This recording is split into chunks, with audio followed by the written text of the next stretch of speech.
right, so with Science Bob's help, we're going to help everyone understand today that belly fat may not be the hardest fat to lose. This I know is stunning to a lot of folks, but I want to explain it to you. I want it to be really clear. Welcome to the show, Science Bob. Oh, thank you. Good to be back. Good to be back. You'll need those purple gloves on because Science Bob is a very messy scientist. It's true. I usually do leave a mess behind. So, Craig, say one thing. We've created two kinds of fat for you. That's what Science Bob has done. There's the belly fat, which I want you to put in your hands if you don't mind. Just show it to everybody. And then there's the other kind of fat in your body. Okay? Now keep holding that for a second.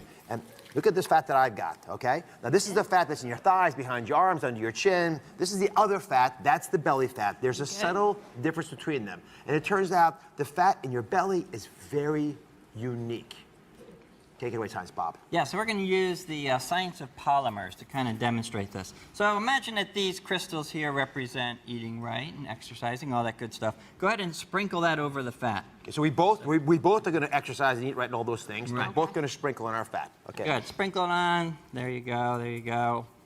Excellent. Now go ahead and mix it up. You know, get a little exercise there yourself. So then you mix that up. Dr. Oz does the same thing. You might notice something happening to that. Ooh. What is happening to it? It's becoming liquid. It's becoming liquid. Yeah. So it's actually liquefying. We can actually demonstrate this. You know, I've got a bucket here. Yeah. But let me show you. It's actually your most liquid asset, that stomach fat. It's supposed to be able to. Lift it up. Science Bob, help me. Belly fat. Watch what happens. It gently. Ooh. All those blobs come pouring out. Now let me show you what happens with my fat. I did the same thing. Okay. Nada. Well, well, pretend that didn't happen.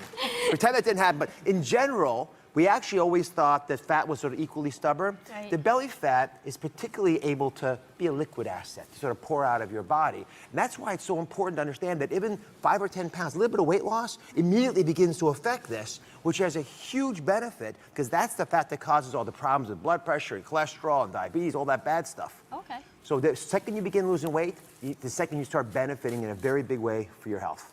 Okay. Now, to teach us a bit more about this, because this myth is busted, my friends, I want you to understand a little bit more about